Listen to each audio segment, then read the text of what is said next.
In this video, we will learn about mechanism of breathing or ventilation of lungs.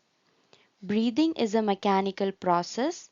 It involves renewal of air in the lungs. It is completed in two steps, that is breathing in fresh air called as inspiration and exhaling out used air, that is expiration. Lungs are elastic bag-like structures. They can be compared to rubber balloons. They cannot contract or expand on their own. Secondly, lungs are closely fitted in the thoracic cavity, which is airtight. Therefore, lungs expand or contract with the expansion or contraction of thoracic cavity brought about by respiratory or breathing movements of rib cage and diaphragm. The respiratory movements for the ventilation of lungs are generated by action of intercostal muscles attached to ribs and radial muscles of diaphragm. Now let's understand about inhalation and exhalation. First is inhalation or inspiration. During inspiration, the thoracic cavity expands by contraction of intercostal muscles, which pull the ribs and sternum upward, forward, and outward. The contraction of radial muscles of diaphragm causes flattening of dome-shaped diaphragm, thus the volume of thoracic cavity increases, lungs expand, and air pressure in lungs decreases. The fresh air from air passages is sucked into the lungs and fills the alveoli. Here we can observe the process of inhalation. So this is the diaphragm which is going to contract and flatten, and here we can observe that lung is going to move outward because of intercostal muscles which will pull the ribs and sternum upward. Now let's understand about exhalation or expiration. During expiration, volume of thoracic cavity decreases by relaxation of intercostal muscles that push the rib inward and relaxation of radial muscles that make the flattened diaphragm to become dome-shaped. This presses the lungs and air is pushed out. So here we can observe exhalation. So the flat diaphragm now again becomes dome-shaped by relaxing, and the intercostal muscles also relax, which pushes the ribs inward, because of which the volume inside the thoracic cavity decreases, due to which air is pushed out. So here we can observe the process of inhalation and exhalation. Ribs raised by contraction of intercostal muscles which expand the thoracic cavity. Second is diaphragm pulled down by the contraction of its radial muscle which expands the thoracic cavity. Both these things leads to expansion of thoracic cavity, because of which air pressure in lungs decreases and air rushes into the lungs. So this is called as inhalation.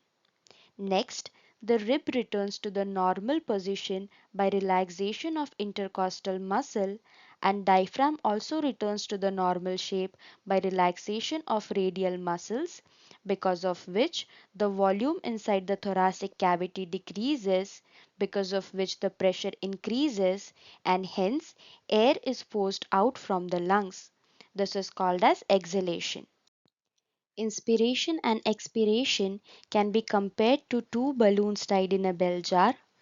When diaphragm is pulled down, the balloon inflates and they come back to their normal position on releasing pressure on the diaphragm. Here we can observe that when the rubber sheet is pulled, balloons get inflated, and when the rubber sheet is pushed, the balloons get deflated. So we can say that volume increases during inspiration and volume decreases during expiration. Because of this increase in volume, air is pulled inside, and because of this decrease in volume, air is pushed out. Now let's understand about exchange of gases. First is external respiration.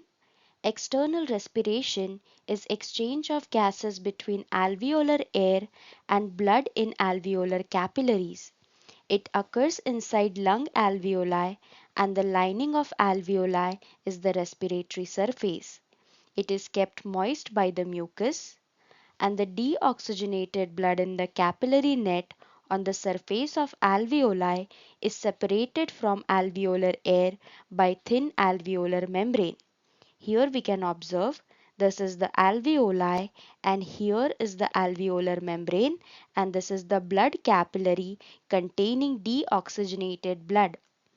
Therefore, oxygen from the alveolar air diffuses into the blood, and carbon dioxide from the blood diffuses into the alveolar air. Here we can observe the process of diffusion of carbon dioxide and oxygen. So carbon dioxide from the blood diffuses into alveoli, and oxygen from alveoli diffuses into the blood. Hence, the deoxygenated blood is converted into oxygenated blood. Next, we have internal or tissue respiration. Internal respiration occurs in tissues. The oxygen diffuses from blood capillaries to the cells, and carbon dioxide from cells into the blood capillaries. Here we have external respiration and internal respiration. In external respiration, we can observe that oxygen diffuses into the blood and carbon dioxide diffuses into the alveoli.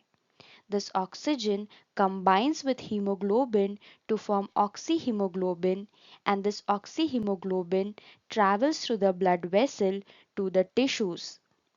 On reaching to the tissues, it dissociates into oxygen and deoxyhemoglobin, and this oxygen then diffuses from the blood to the tissues, and carbon dioxide from the tissues diffuses into the blood.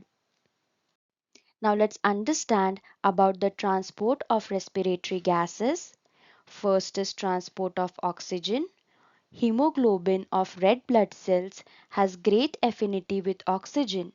In the alveolar capillaries, the hemoglobin of blood combines with oxygen and forms an unstable compound oxyhemoglobin. It is carried by blood to the tissues, and in the tissues where oxygen concentration is low, oxyhemoglobin breaks down with the release of oxygen, and free oxygen is then available to the body cells.